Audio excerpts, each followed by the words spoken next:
Hello, everyone. Welcome to Chitheads.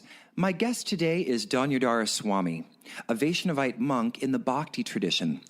Dhanurdhara Swami splits his time each year between New York City, living at the Bhakti Center in the East Village, and India.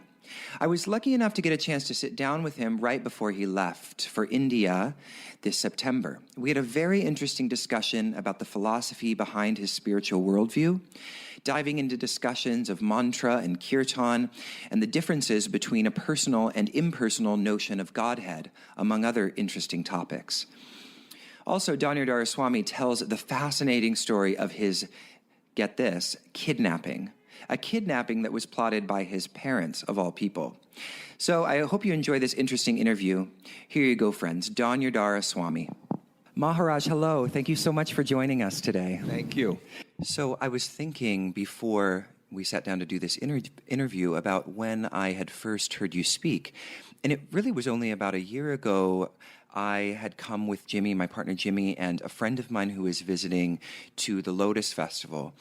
And for those who aren't familiar, the Lotus Festival is this, wonderful festival where there are speakers and lots of kirtan.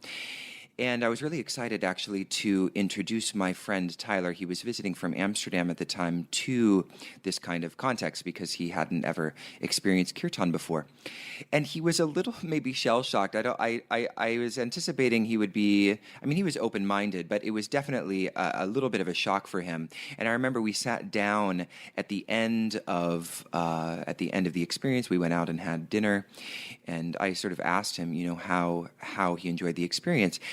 And his experience of the kirtan was interesting. He found the repetition and the kind of forever, almost eternal nature of the singing to be a little off-putting. And he thought, he asked a question, are they just trying to brainwash themselves? And of course, I giggled a little bit, and Jimmy and I tried to kind of explain the philosophy behind kirtan. But I remember that term brainwashing kind of stuck with me a little bit because there is a sense in which what you're doing in kirtan as a form of meditation is washing the brain. You're looking to kind of clear the brain of the cobwebs that would obstruct, a right view or something like that. So I'm wondering if you could maybe start with just a little explanation, a philosophical explanation that would be helpful for someone like my friend who's new to kirtan, who's coming into this context. It's a very alien experience. So what is actually happening when we're engaging in devotional chanting like kirtan? First, everyone's seeking happiness. And your happiness is dependent on the mind. Mm-hmm. So in yoga, there's a term called klishta vritti, troubling thoughts. Mm. And troubling thoughts are, selfish thoughts. Right. Violence and greed and so many things. So in Eastern tradition, there are spiritual practices to clean the mind, right, of spiritual practices and very profound techniques to clean the mind of thoughts that are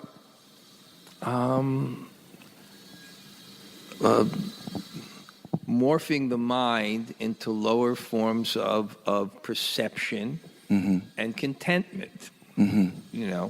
So in terms of kirtan, one form and prominent form of spiritual practice is meditation. And it's a very, very simple, kind of conception. I would just say an easy way to explain it is that the mind is like a mirror, mm-hmm, or a lens, and if the lens is distorted, your perception is distorted. Right. And there's a basic concept, I think even in modern psychology, what to speak of spirituality, that most problems are not what is there, but your perverted way or limited way of seeing things. Mm-hmm. Mm-hmm. So everyone is trying to, purify the mind. When the Dalai Lama was offered a penthouse in Switzerland. And, he had a beautiful view, and his disciples said, well, what do you think of the view? And he gave kind of a spiritual answer, If I was depressed, I would think of this place to jump out. So everything's based on the mind. Right. So yoga, which is basically meditation, which deals with purifying the mind, is to bring the mind to a higher level of perception and contentment. Mm-hmm. And one of the ways in which it's done is meditation, because what distorts the mind are vrittis, or basically thoughts born of the false conception of life, that I am selfish, I am the center, I am the enjoyer, I am the controller. You go me, me, me, me, me, me. And it's not only distorting the mind, but it's creating like a static. When I was young, and I grew up in Brooklyn, we had one little television. You had antennas on the top, and when we wanted to watch our favorite show on Saturday morning, Crusader Rabbit or Andy's Gang, you had to play with the antennas because there was static. Yeah. So there's this concept that perception, that if you actually see what's there, there's no problem. Even the concept of death. Yeah. Death is the biggest problem. Mm-hmm. What is suffering? Suffering is when the world moves against your desires. Death is when, you lose everything. Right. Death itself is an illusion. It's the illusion of non-existence. Mm-hmm. So it's due to your perception that you think that you're temporary, you think that you'll become non-existent. So what meditation is, and I think I'll try to make this quick because I could say so much on it, it's a strategy. Yoga is, there's 6 systems of Indian philosophy. The school of psychology or mental discipline is called yoga. And meditation means it's a strategy. There's so many fluctuations of the mind. You pick one, and you learn to focus on it. It quells the other. Even now, if you just meditate on your breath or take a few deep breaths, your mind will be calm. The mind is malleable, and therefore you can mold it the way you want. So if you focus on one thing, then it will quell the other disturbing thoughts, and your mind will morph into a higher level of perception and contentment. Ultimately, to bring it to sattva, and sattva means realityness, truth. The truth of a mirror is that it's not distorted and clean. The truth of the mind is that it's not distorted or it's not distorted or dirty. Mm-hmm. Mm-hmm. So now the recommendation, you can do any object to steady the mind. I think the Yoga Sutras clearly recommends mantra. The history of meditators through India is meditating on mantra. Mm. And what mantra basically means, according to the Yoga Sutras, very simply, is God in sound. Mm. There's 2 terms. There's vachya and vachaka. Vachya means the object. Vachaka means the expression of it. Right. The Yoga Sutras clearly say that in terms of mantra, there's no difference between the vachya and the vachaka, the object and the expression of it. Mm. And it's a theistic conception that there is a divine absolute reality controlling things who determines how things are. He's made the object of metal such that it can become fire. Mm. You put metal in fire, it becomes heat and light. Fire is heat and light. And he's made certain sounds that just as the iron can become heat and light, that can become God-ized, Ishvara-ized. Mm-hmm. And this is called mantra. Mm. And the advantage of meditating on mantra is that because it's God in sound, we have a sambandha or relationship with it. And therefore, we can, rather than just focus on it out of will, there's an element of relationship or attraction to it. Mm-hmm. So that's the basic bhakti process. You meditate on mantra. It facilitates your meditation.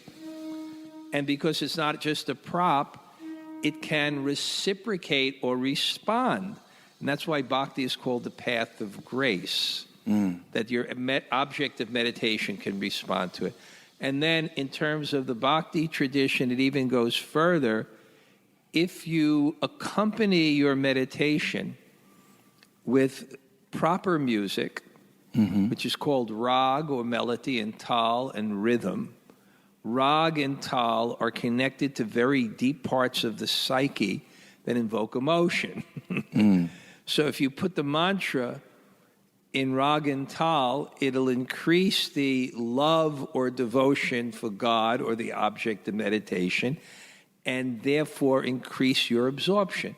And the efficacy of a yogic practice is the degree that it facilitates your absorption. And then if you put it in a group, you see shared bliss is higher than individual bliss. This is a theory of rasa or love. Right. So you put it in a group, it will even facilitate that emotion and attraction even more.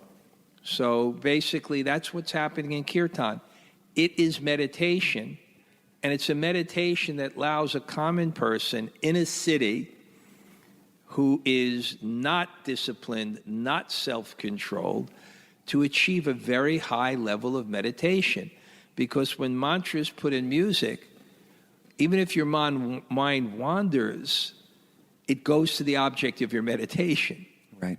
Anyway, this is just a basic foundational understanding. Well, for being basic, it's a very rich and wonderful explanation. Thank you so much for that. So I was touched by something that you said, and I think it's always interesting to kind of tease out this word purification, because and many things that you said tease it out in the way that I like, in that oftentimes purification for a lot of people who were raised in kind of this, Judeo-Christian environment, even if they weren't necessarily raised in that kind of a household, that the resonance of purification, it sounds sort of puritanical. But what you're saying is not so much that you're purifying because you're sinning, and if you don't purify, you're going to hell, as other traditions would perhaps say, but that it's purifying the mind of static so that the perception is clearer of the truth. Correct? Very well said. Yeah. So I love that. So now I want to shift gears. Pure also means the original thing. If you have water, it's the source. When water is pure, it's just water without anything added. Right. So there's a conception, and this is also in yoga, that our original state is pure, eternal, and happy. Yeah. So pure means to bring yourself to the original thing, which is your pure consciousness, which in the bhakti tradition is love or devotion. That's great. Okay, so I want to shift gears a little bit now and talk about your story, because you have a very interesting life story. And I would just love for you to start at the beginning, when the seed of spirituality was planted in your life, and then just take us on that journey. Okay. In spiritual tradition, there's reincarnation since time immemorial. Brahmanda Brahmate Konya Bhagavan Jeev Guru Krishna Pasadi Pai Bhakti. We're wandering from universe to universe, from species of life to species of life, until by the mercy of Krishna, the mercy of God, Krishna, there's one God, there's many names for God. It's different languages have different names referring to the same object. And by the mercy of Krishna and the representative, you get the Bhakti Lata Bij, the seed of devotion. So I think the way this works, at least in my own understanding, is that just as there's different senses to experience things, there's a sense of taste, the eyes, visual, the ears, audible. There's some kind of sense in the mind called faith. And that sense allows you to experience God. Now, I know the problem with English words is they're pregnant with history. So if you say God, it refers to so many things, to so many people, but I'll use that term, I really liked that you touched on that because I think it's important to touch on that, that God does not need to be monopolized by a particular tradition's idea of God. And, in the U.S., I feel like we see that a lot. We see that, God is a Judeo-Christian God, and so people have a hard time remaining flexible to alternative notions that could perhaps be more expansive. Yeah. Eastern thought, at least in my tradition, the Bhakti tradition, Krishna Bhakti tradition, is religion is called dharma. It's not a particular faith. It's the nature of the soul to love God. And therefore, I don't look at a person in a different religion. If they, they are theistic, as a different religion. It's the same. It's the nature of the soul. It's beyond any faith. But getting back to our question, my journey. Yeah, your journey. So, I was in the university my second year. That's 1970. Where was this? State University in New York at Binghamton. Nice. I was studying philosophy. I was a sportsman. What kind of sports? I was a soccer player, captain of my college team, captain of my high school team. Nice. Went on and coached in high school for a year, and then I became a monk. But so this was in 1970, and I don't have to tell you the history of what that was. So me and my friends went to the West Coast during the summer, and somehow I met people of the Krishna Bhakti tradition, and had a religious experience. And what a religious experience is, what faith is, it's not kind of theoretical, I believe or I don't believe. And so what faith is, and my teacher, known as Srila Prabhupada, A.C. Bhaktivedanta Swami Srila Prabhupada, he taught that what faith means is unflinching faith in something sublime. So you can have faith, people have faith in social networking. It's a misplaced faith, but they think that this is sublimity, and then they're disappointed. Yeah. People have faith in sex life. Right. People have faith in political position, So what happened is I had an experience of overwhelming sublimity in relationship to a particular tradition, in relationship to connection with the divine. And that experience of sublimity so far past anything of sensual faith or egotistical faith that became my trust of what direction I should go. And somehow or other that entered into my heart very strongly. I don't know why or how, but somehow it seems that the universe and my journey set me up at a particular time in history and a particular time of consciousness to have that sense of faith open. And then that sense of faith, to keep it open, has to be nourished by a teachings that makes it reasonable and makes it relevant in terms of its understanding of the world and how to function in that. So that I became connected to a guru and a teacher, and I nourished that faith. And then the journey is basically, in Sanskrit it says, adau shraddha. It begins with an appreciation, right? Some people will look at me in robes and a shaved head and a little tuft of hair on the back and say, this guy's weird. Another person will meet them and say, hey, this is okay. So it's a kind of faith. Yeah, that's okay. Then adau shraddha tatas sadhu sangha. If you have an appreciation and that appreciation increases, and what is this? This is love of God. That this is sublime through the chanting of mantras. Our is the Maha Mantra, the Hare Krishna mantra. And, if it increases, then you'll say, I like to be with those people. In anything you do. Yeah. And then after that, adau shraddha tatas sadhu sangha bhajana kriya. I think it's so good that I'd like to adopt the practices to attain it. And then after that, anartha nivritti. It's so good then I'm going to start giving up things that have no value to it. You know, I might stop going to the bar. You know, I may stop eating meat. You know what I'm saying? Yeah. I may put my sex life in certain parameters. Right. You know, or whatever. I'll give up those things that I understand they're not valued to developing that love of God. Mm-hmm. And then, so that's been my path. Mm-hmm. You know, and the faith is a very natural thing that becomes not without challenges, you know, not without struggles, not without difficulties, but not to the extent that faith is challenged, because it's an experience. It's not, I'm born into it, or you know, or it's theoretical. You're actually having an experience that this is where sublimity lies. And would you say that the religious experience came first, and that then the framework of bhakti really made sense to understand that experience?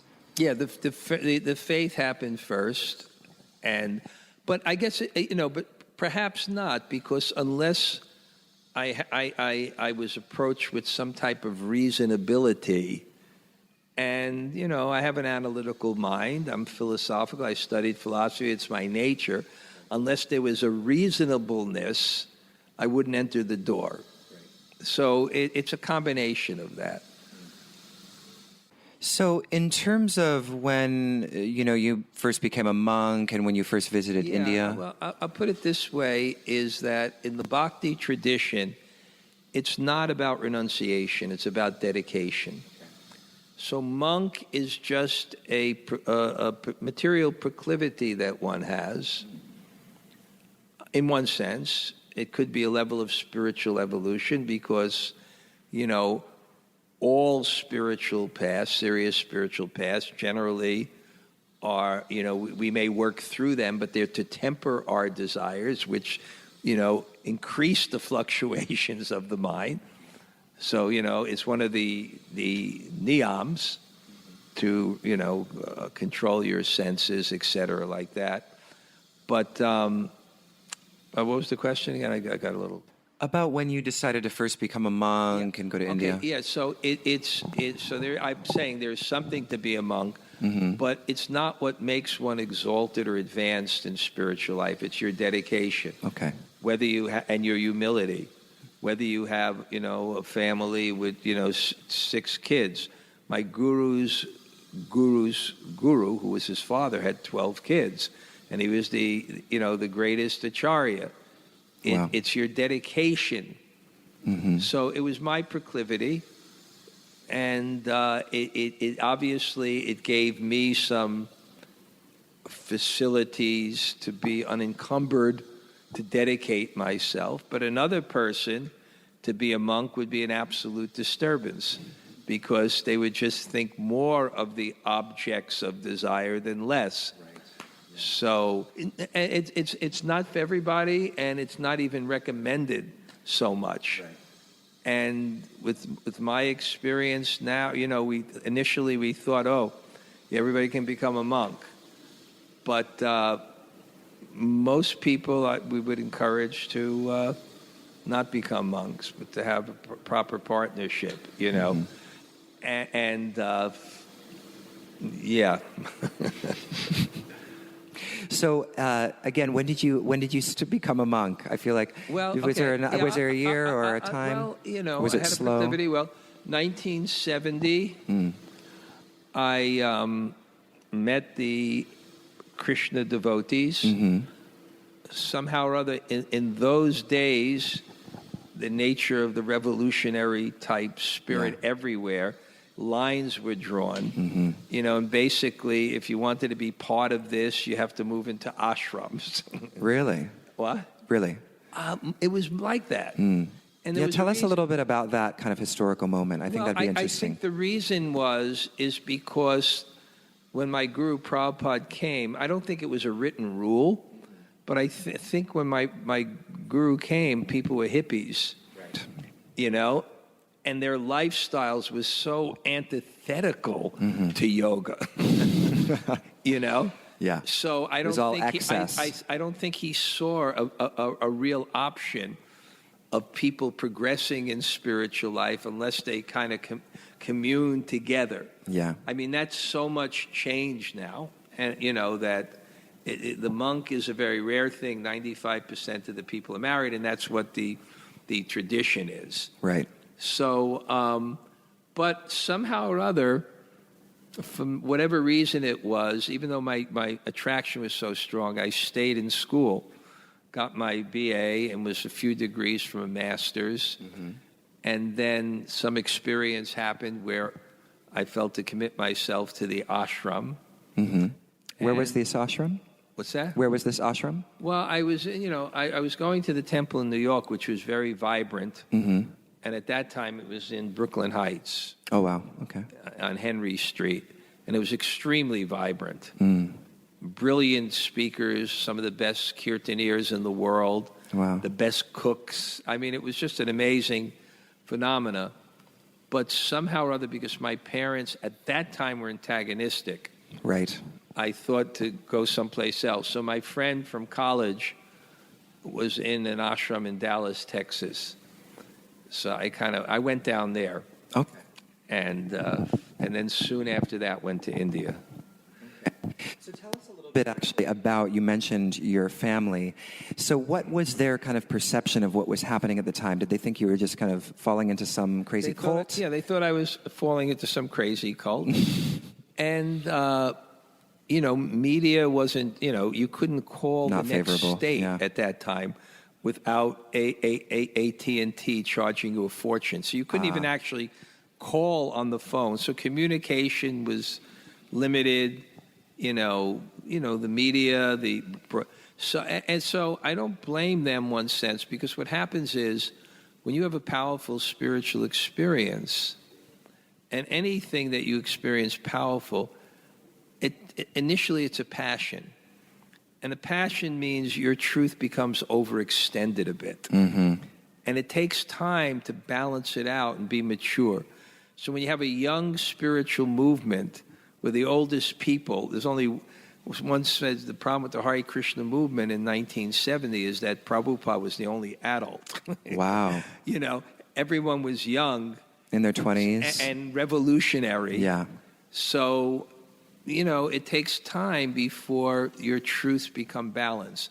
So I would say it was a combination of my parents having no frame of reference to understand what I'm doing and me having little ability to explain it.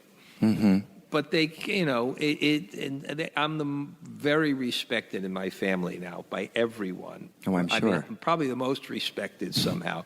So things change in time. Mm. My parents came to India and visited me, and whatever the case is. But yes, there was. I don't. It's a whole other story. I was even kidnapped. I did. I would actually love if you talked about that. I was going to ask you next about the kidnapping, because it's so crazy. Well, at that time, when people join religious movements, if the parents, and some are cults, right? This is a long, rich tradition. Whether or not some people enter it with a passion and, whatever the case is, but it's a long, old religious tradition with, deep, deep roots. And, but anyway, whatever happened is my loving parents, very kind, nice people, they became alarmed.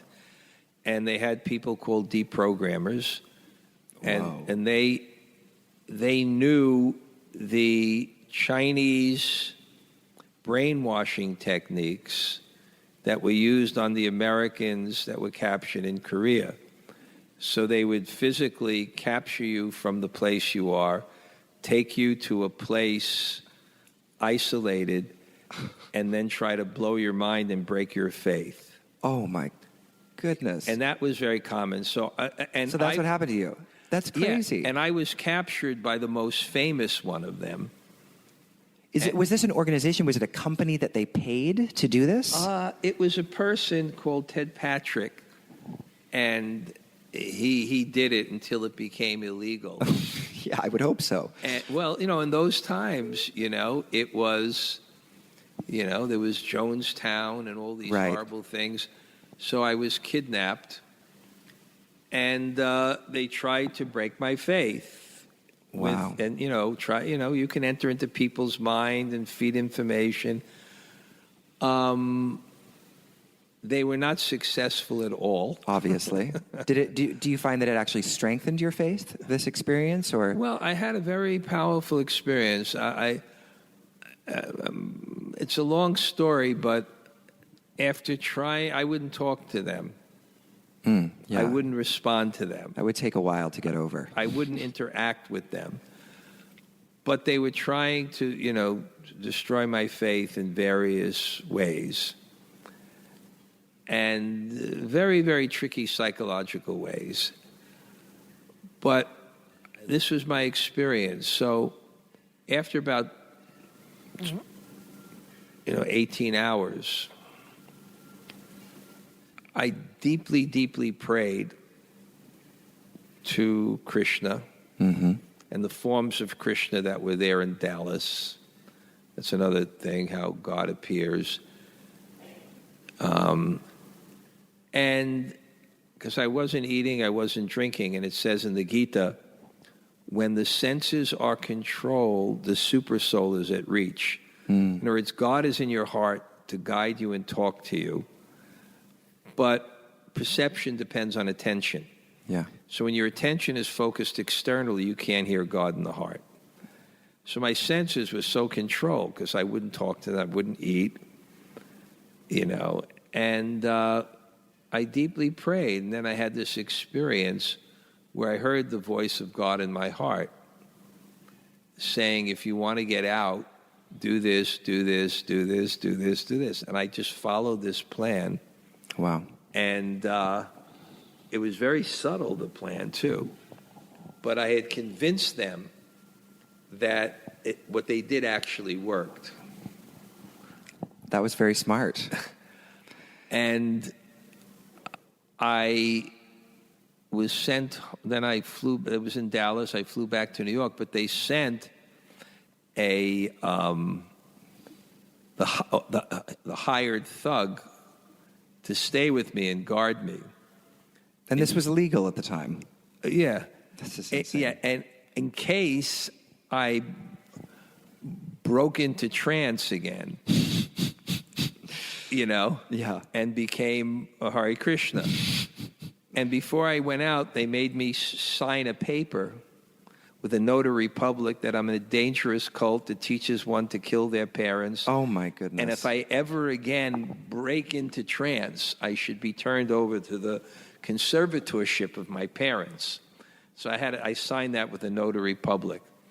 So I went back, and I was looking for ways to escape, but this person was with me.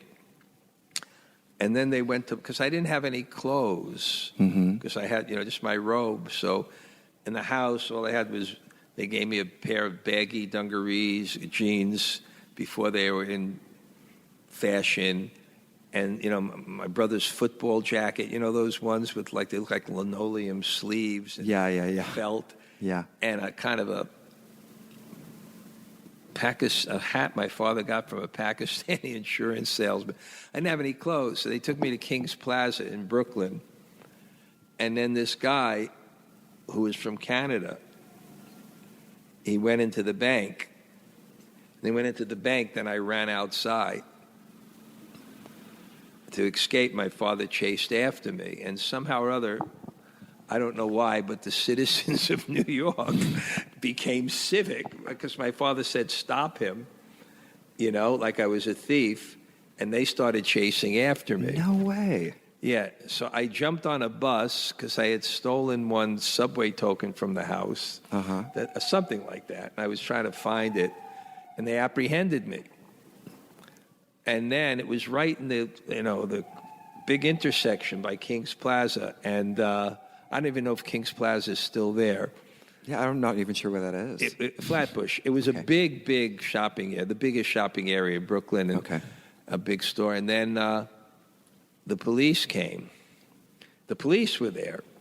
So they said, let's get the police. And then I thought, okay, yeah, let's get the police. So the police came. And, my father, he was a very wonderful man, but, somehow or other, out of love for the son and me not being able to explain it, he was concerned. a very nice person. But, he had a limited perception, thought he was doing what's best. So what happened was, and gotta love the police in New York. And what they said is, how old are you, son? I said, I'm 24 years old. I'm 24 years old. They looked at my father. They said, he's 24 years old. Let him go. You can't keep him. Yeah. My father says, you don't understand. I have a paper signed by him that he's in a dangerous cult. And if he ever breaks into trance, he should be turned over to the conservatorship of my parents. So the police looked at my father, and I'm lucky this was in Alabama at the time. Right. And they said, if he's 24 years old, what's the use of the paper he signed? No, if he's crazy, what's the use of the paper he signed? What? Brilliant. Yeah.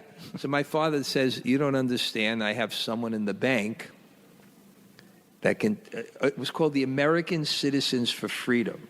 Oh, my goodness. They said, we have someone in the bank that can testify that he's crazy. So the guy in the bank, his name was Goose. This is, So I said, go get, Goose. And my father said, yes, Goose is in the bank. And the cops looked at each other, as New Yorkers would do, and went like, Goose, it's, Goose. It sounded so. But my father insisted. They said, okay, then you'll have to register a complaint with the police. And then, the psychiatrist will have to investigate him and commit him. So I went to the police station, and my father registered the complaint, and they handcuffed me behind the back, and they took me in the police car. And what were you saying at the time? What were you saying to your father? Were you talking to him? Were you silent? And were you trying to convince him that you weren't crazy? I was so young, and he was so, whatever at the time. I don't know what was said at that time. I don't remember it. Anyway, so then I went into the Kings County, whatever it is, psychiatry ward or something. Mm-hmm. So I was waiting in the lobby, and they interviewed my parents. And they interviewed my parents, and then I was waiting in the lobby. And there were all kinds of really intensely crazy people. I remember one guy violently was strapped down, screaming as such violently. And there was another lady talking to the wall like it was her jilted boyfriend. And then the psychiatrist called me in. And what happened is he saw me in the lobby, because I do a certain meditation, and I count on beads. Mm-hmm. Mala, like right. Rosary. Yeah. And I do about 2 hours a day minimum. That's my vow. So I was chanting, but there's a way of counting on your fingers. So the psychiatrist thought that I was talking to myself. Because he looked and he saw me walking, chanting. So he asked me if I was hallucinating.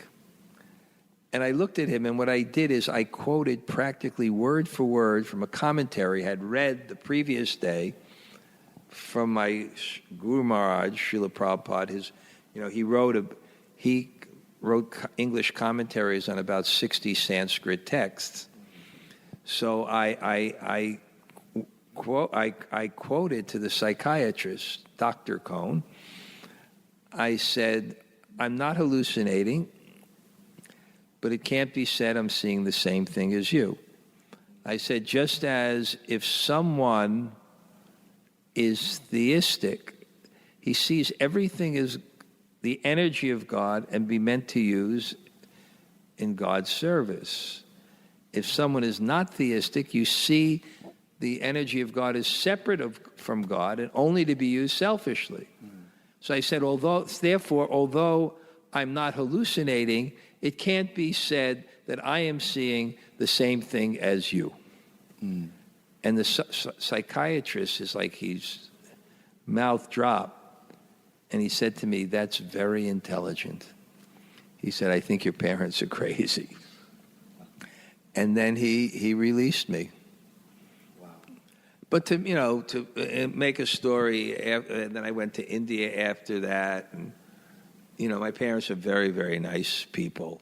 I mean, they had to have had a lot of love for you to go to those kinds of lengths, Yeah, I know. They're very good. No divorce, together, solid people, responsible people. I love my parents.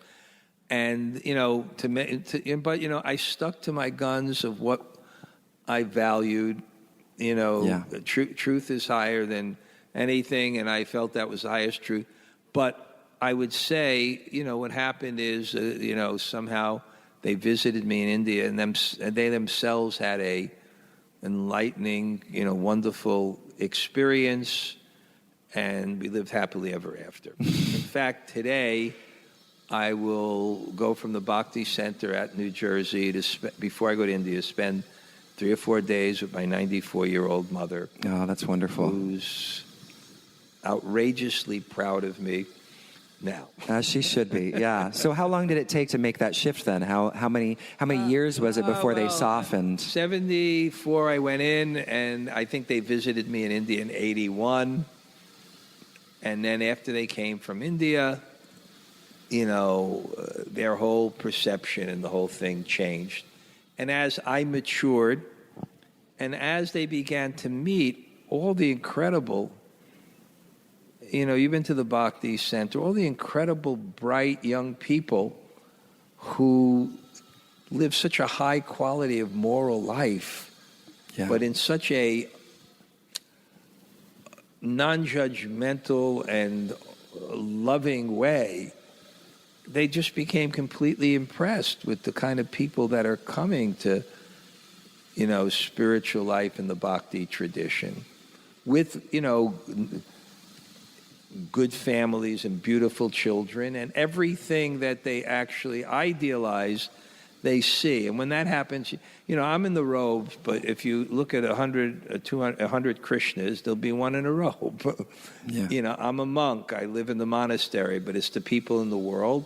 And when you see them, because they have these moral qualities of, healthy parameters for sex life, no intoxication, no meat eating. In our tradition, the pillars of spirituality are mercy, cleanliness, austerity, and truthfulness. Gambling destroys truthfulness. Illicit sex destroys cleanliness. Meat eating destroys mercy. And intoxication destroys austerity.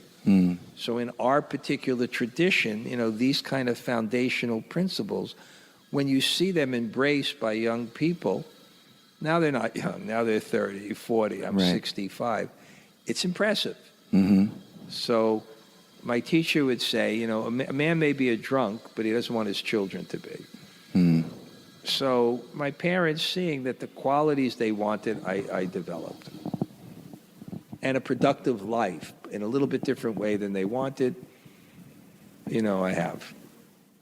And now, do you find that your family comes to you for advice? Do they ever come to you for spiritual counseling of some sort? Yeah, they do. That's beautiful. I have 2 brothers, one younger, one older. 2 of my nieces have been to India to stay with me. They're very favorable, very favorable. Wow. So you've really had a very dramatic impact on your family. I have, actually. That's awesome. I have. That's pretty great. And with respect for them. I respect, that they live responsible lives. Mm-hmm. Stayed together, took care of the family, did their dharma, their duties, didn't act irresponsibly. So I have to have some respect. Of course, yeah.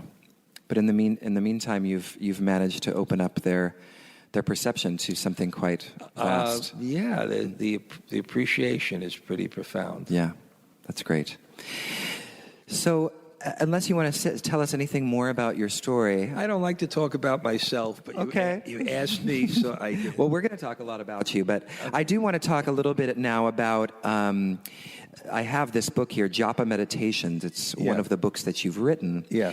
And I wanted you to just maybe talk a little bit about mantra japa, what it is. You actually have talked a little bit about this already, but maybe going a little bit deeper again into why you wrote this book. There was something in the introduction that I'm going to hope I can just kind of find really quickly here that you mentioned. It was actually another writer who mentioned it in this way, but I really liked the way you put it. Was that, where is it? The science of changing habits. I really like that. Yeah. So I'm wondering if you could talk a little bit about mantra japa, the science of changing habits, and just the general philosophy behind. Well, actually, what that book is, I'm a monk, but the modern life, and monks are supposed to be traveling. Yeah. Or you can stay in one place, but I'm a traveling monk. So the modern life actually is not so conducive to that, because previously a monk would walk from one place to another. Mm-hmm. So it was actually a healthy thing physically and mentally. Today it's traveling in cars, traveling in planes. When you change the environment, it takes 72 hours to physiologically adjust to the different water, the different air. When you go faster than a bullock cart, it blows out the fire of digestion. It increases the mode of passion. So while previously a traveling monk, it would be the opposite. Your digestion would increase, your health would increase. You wouldn't walk far enough to go to a different environment. It was the mode of goodness. So it's a sacrifice, actually, for sharing teachings. So the tradition was, even when people would walk around, is that there's 1 month, Kartik, the month of Radha, where you would stay in one place and do niyama seva. Niyama seva is you would regulate your life and you would increase your spiritual life, and you do the same thing every day. Very, very powerful. In a holy place, which is supposed to increase the effect. So for the last, can't even remember how many years, no matter what I was doing, of course I lived in Vrindavan, but especially in the last 20 years, I lived in this holy place. In the last 20 years, 6 months of the year I've been traveling to, America. And now America is coming to where I am. So it's not like I just stay in my room and chant till 12 o'clock. People are coming constantly, and I'm feeling the telegraphic message from the divine that I should do this and help people and help them give this spiritual experience as they're visiting. So, especially the last 20 years, I take 1 month off on this holy thing, and I go to a sacred mountain called Govardhan, related to Krishna's pastimes, and I, do 6 to 8 hours of meditation a day.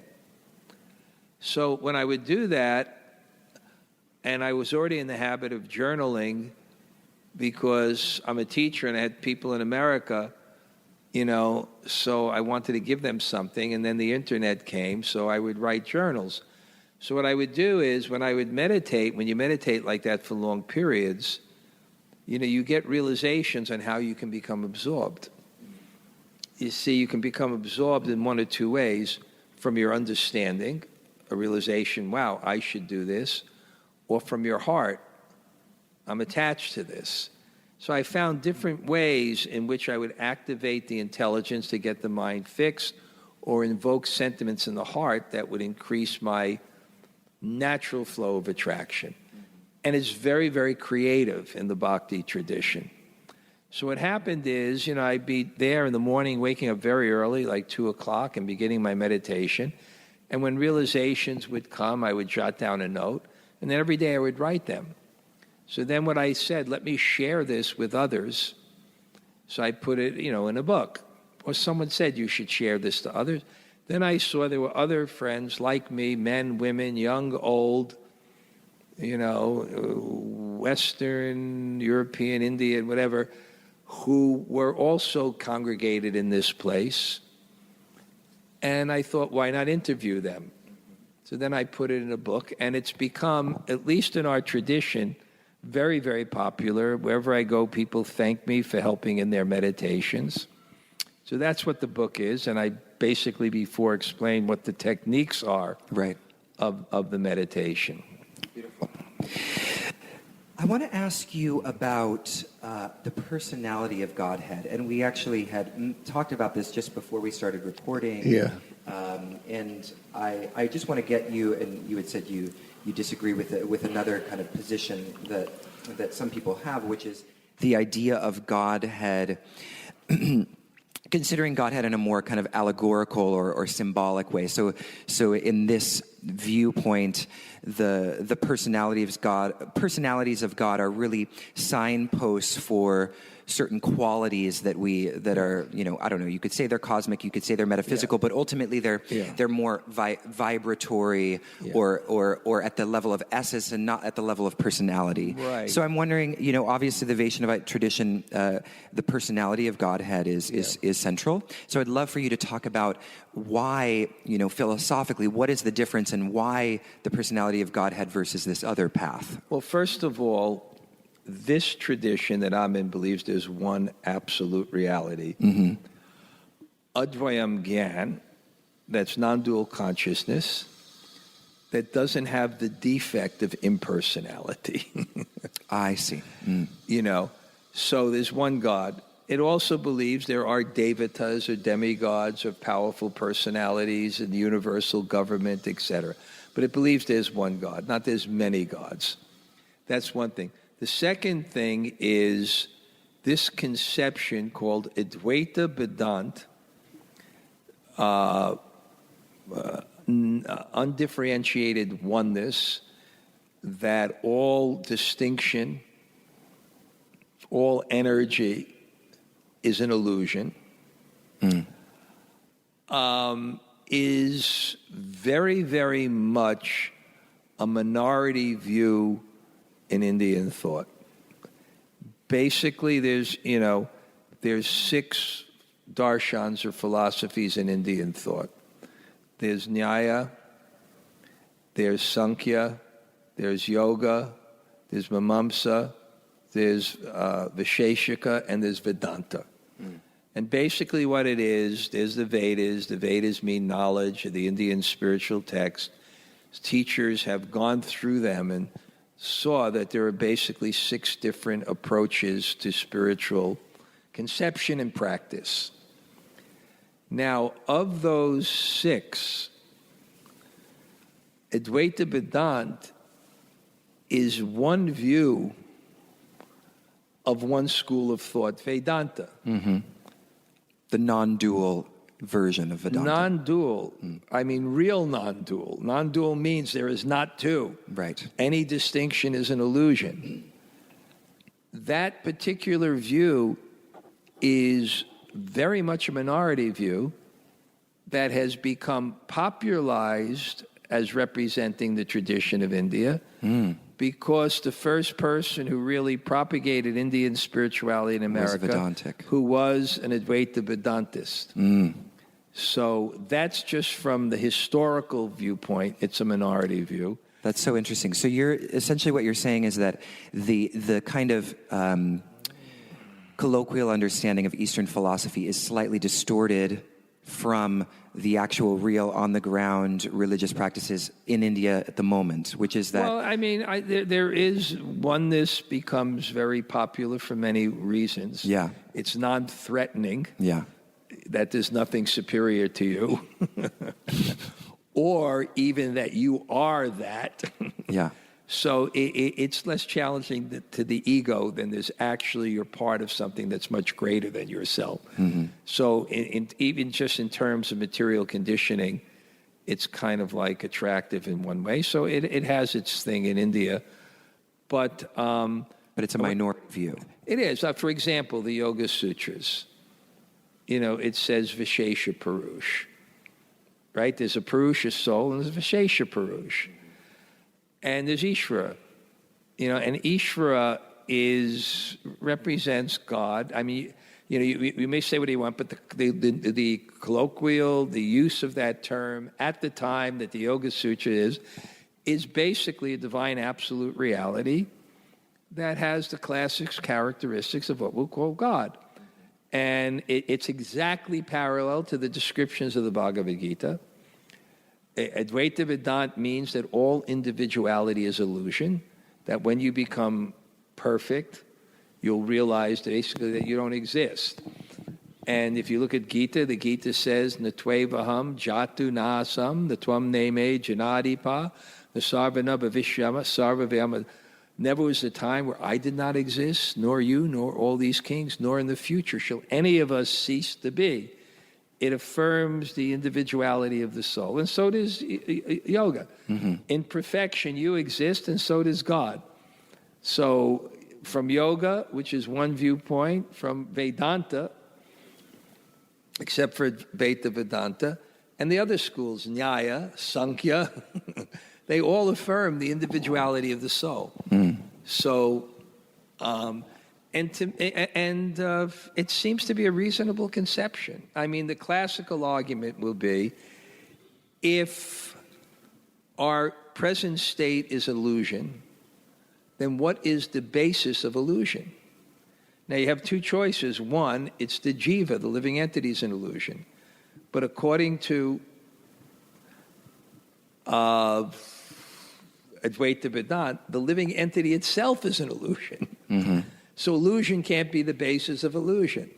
So then you have to say what? Brahman. Illusion comes from Brahman. Now you have two problems with that. One, it's not Brahman. Brahman means God or the greatest, because then he's covered by illusion. And you have duality. You have Brahman and illusion. Yeah. So I don't really see how that radical view of non-dualism actually has a sound philosophical basis. Mm-hmm. I would agree with you, because it's the dualism of non-dualism and dualism, essentially, is what you're saying. Because Brahman is the non-dual principle, but then there's Maya, which is dualism. So ultimately, with the non-dualism of Advaita Vedanta, from my understanding, collapses ultimately into another dualism. It does. Yeah.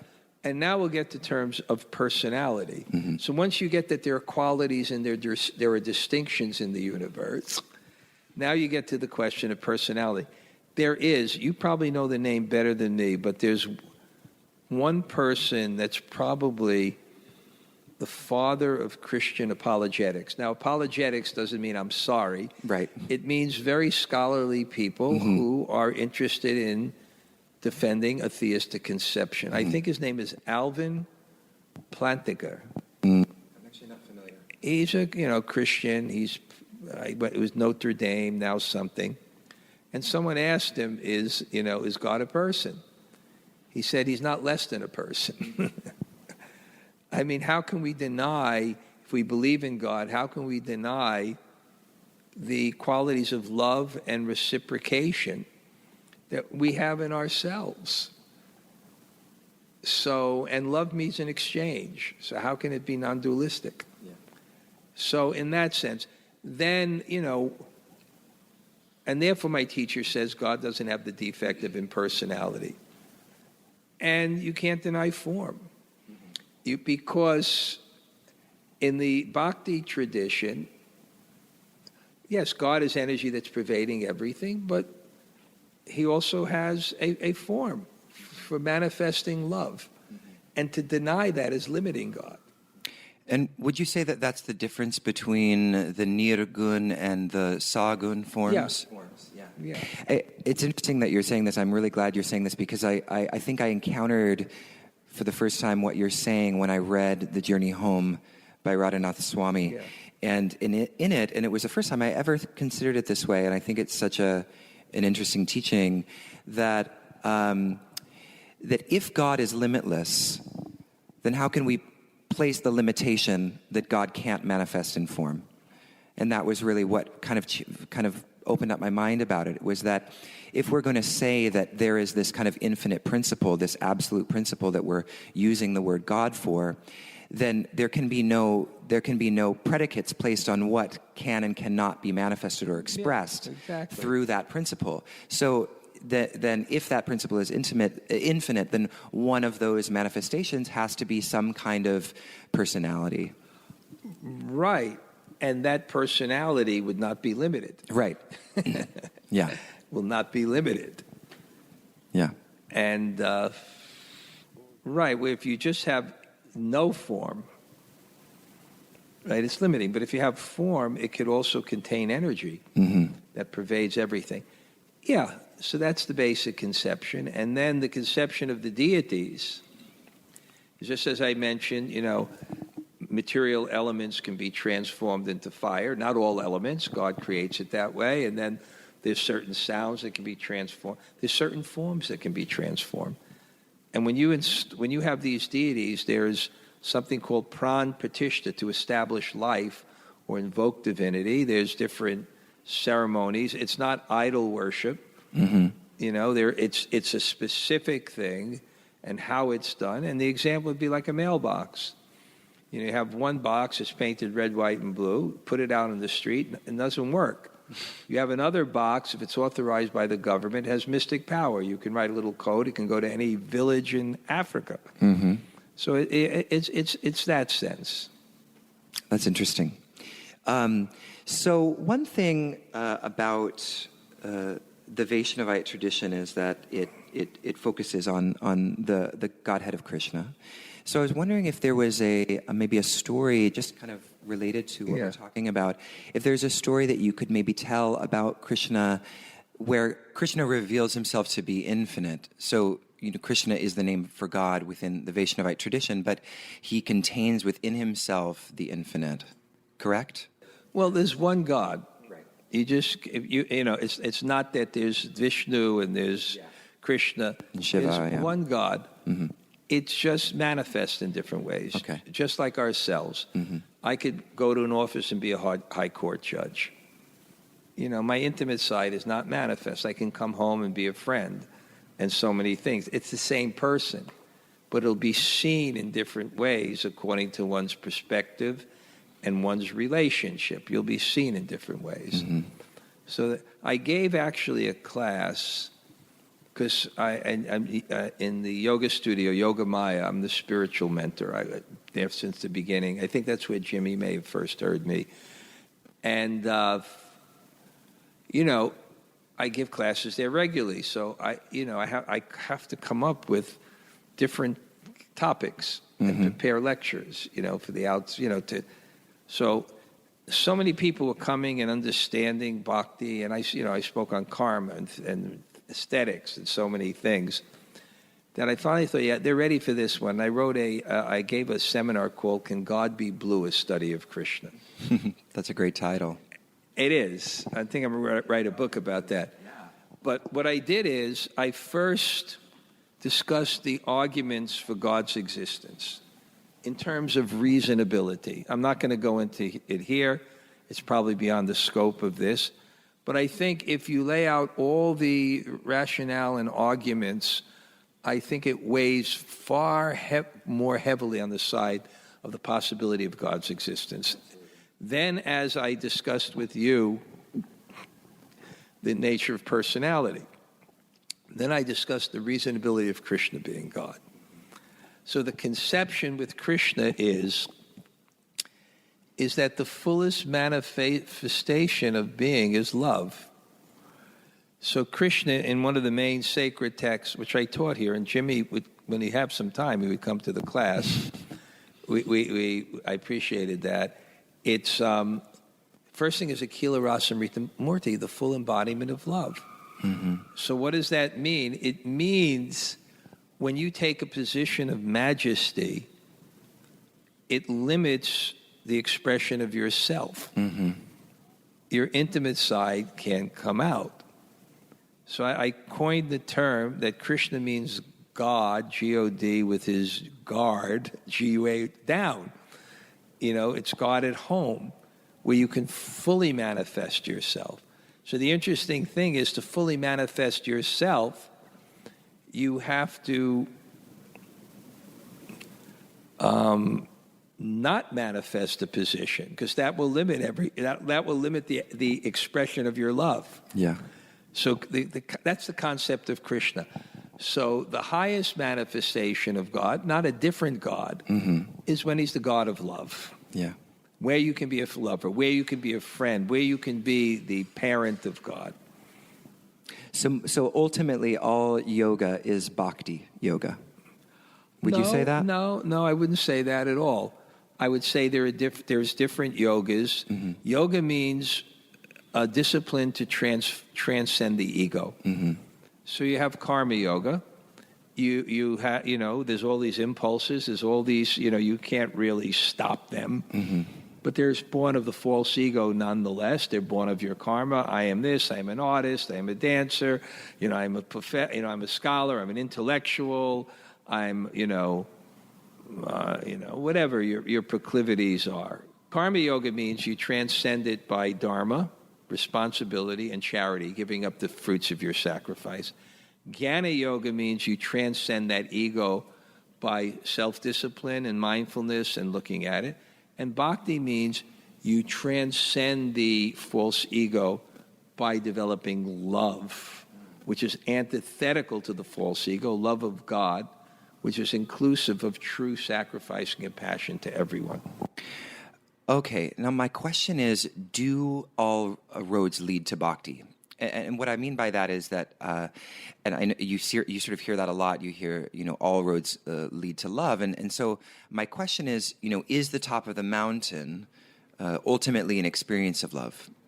Does, if I'm a jnana yogi, and I do feel more attuned to that just because I'm more attuned to the intellectual based on my history, but I also feel that there's something fundamental about the experience of love. So at the top of the mountain, where we're all going, is that an experience of love? Right, but then you have to come to the path of bhakti. Bahunam janmanam ante jnanavamam prapadyate vasudeva samamiti samahatma sadulabha bahunam janmanam. After many, many years of Vijnani, Vasudeva, you'll realize that God is everything. Samahatma, such a Mahatma, a great soul, is rare. Or, so you'll come to the conclusion in Bhagavad Gita, at the end of the 6th chapter, where all yoga processes are described. It describes yoginam api sarvesham madgatena taratmanam shradhavam bhajate yomam same yuktama. Of all yogis, one who worships me with faith and devotion is the highest of all. Yeah, so that hopefully that's the destination. But there's also a kind of merging that could be kind of a destination without love. Yeah. So, but I do feel bhakti is the highest destination, and that really ultimately karma and jnana is meant to bring us to bhakti, to love. What can be a higher perfection than selfless, inclusive love of everything? What, I ask people, meditate on a person, think of a person that you respect, and what are their qualities? And everybody, I say, what are their qualities? Gratitude, compassion, selflessness. Who says self-control?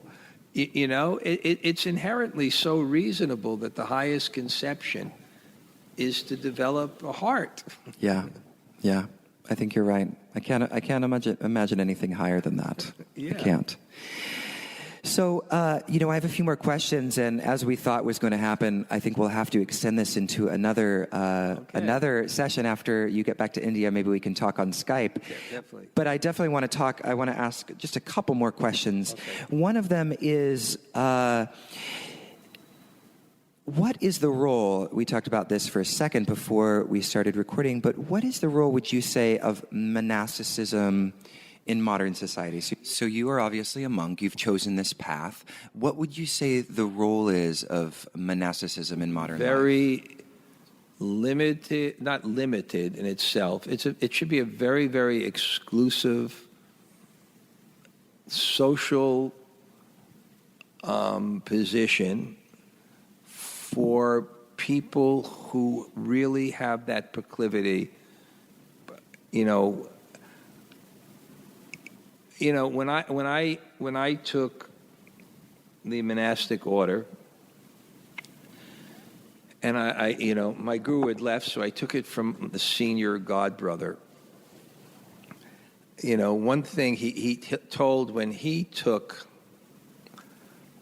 from my guru the monk's order, my guru said you should be happy in renunciation.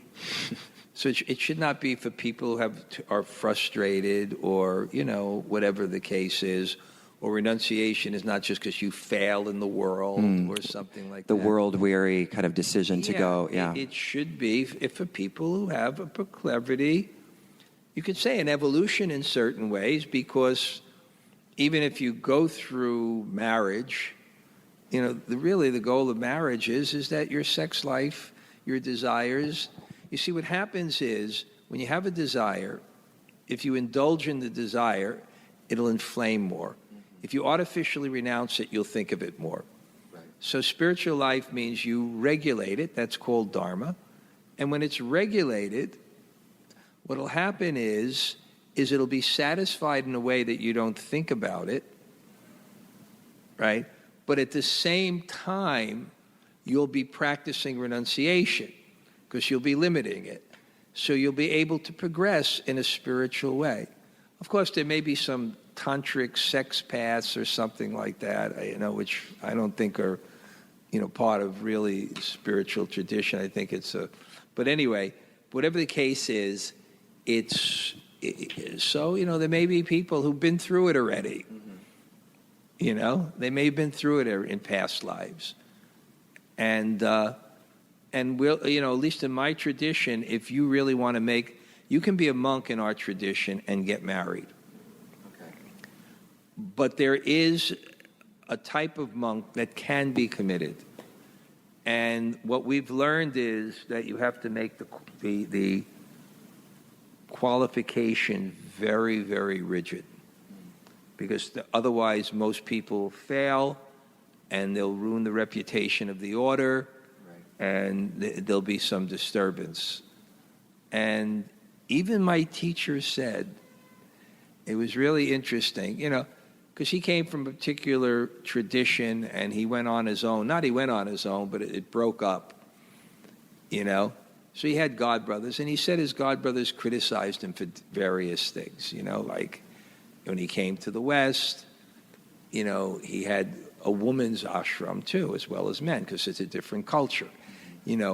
Women became priests, so he did a few revolutionary things because he was in a different culture. So he said, my godbrothers criticized me for many things. He said, but one thing they were right is I gave too many young men sannyas, and that's the order. But then he quoted a Bengali saying, but what could I do when the castor oil tree, that's a very small tree, mm-hmm.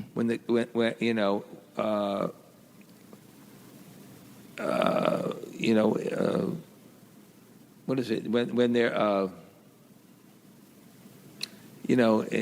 something with in the forest of castor oil trees, one may, one may look big. Or I forgot the thing, but he gave a Bengali saying, which meant I had no choice, because he was starting a revolutionary spiritual movement. Mm-hmm. You needed spiritual leaders. He empowered people, but most of them failed. Right. And I think in compassion, it's not a complete failure. He encouraged them again, just get married, and you can continue in the same way. Mm. So it's a limited thing, but it's also glorious. Yeah. It's also glorious. I mean, here in the Bhakti Center, we had, especially in the last 2 years, quite a few of our monks got married with full blessings, and they make great husbands. They're already kind of so spiritual and disciplined and mature, and they'll be great parents, and they'll produce very powerful spiritual children. And they'll continue in partnership with, their lives and their dedication. But there are a few monks, and it's a beautiful thing to see that someone is just unencumbered, completely dedicated, peaceful in simplicity. It's a beautiful thing. So what would your suggestion be to perhaps some listeners who are listening to you and it's really resonating, and maybe this path of dedication that you've chosen is something that they feel in their heart might, be something that they'd be interested in pursuing? What would you suggest? What would be your words of advice for that person? We created the Bhakti Center, and it's a very beautiful, beautiful center. It is. And the nature of it, it's very fluid. There's not obviously it's of the Bhakti tradition and people run who is dedicated, but it's not to impose that on people that come. Yeah. You should be us. You should be dedicated. But it's offering so much education. And we have about 3 or 4 really, good, different ways of presenting the Gita and meditation, various seminars. There's, Ayurvedic cooking. There's festivals, so many things. So, people have to, first thing is they have to want truth. I want to be guided by some principle that's higher than just my own desires, which may include my own desires, because the truth will say you have these desires, they have to be fulfilled, etc. And when you want that, and you find your path. So, I have an ashram now in Colombia. It's a whole It's South America. Yeah, it's absolutely beautiful. I'm going to organize retreats from New York. When are you there? I went twice this summer for 2 weeks. Wow. I haven't even heard of this. Well, it's so beautiful. I mean, it's like a heavenly planet. I mean, you never need an air conditioner, you never need a fan, you never need a heater all year round. It's just beautiful. And is there a website for this? There is. If you send me, I'll send you the pictures and websites. And I'm going to organize Bhakti retreats from New York, but not widely advertised. I kind of want a core group that people are, in the. But what I'm mentioning there's somehow or other where that ashram is, and it's in a very exclusive area. And in those kind of countries, the people that are the haves, they tend to be very family-oriented and kind of pious. And sometimes that coming into the ashram, they would be a very wonderful young person, and they're Catholic, but really Catholic. You know what I'm saying? Yeah. They really have the principles of Christ and things like that. I encourage them. If they have their path, they have their love. Fine. So I think the Bhakti Center's like that. If this can enhance your spirituality. Of course, I have faith in my tradition in how it's communicating and presenting these truths in a contemporary setting, and it may touch some people's hearts. I describe teachers and traditions like glasses. There's the object, there's your eyes, and there's something that fits you. Yeah. So if it fits you. There's a prescription for everybody. Not, you take advantage of Kirtan. I mean, especially on Thursday nights, they have beautiful Kirtan, regular program. Anyway, thank you for letting me give the plug. Yeah, of course. So if people want to hear more about the Bhakti Center, it's bhakticenter.org, is that correct? Yeah, thebhakticenter.org. Yeah, so many wonderful activities. So it's BHAKTI. BHAKTI. Center. Org. Is it org or com? Org, but if, Google the Bhakti Center, that will be it.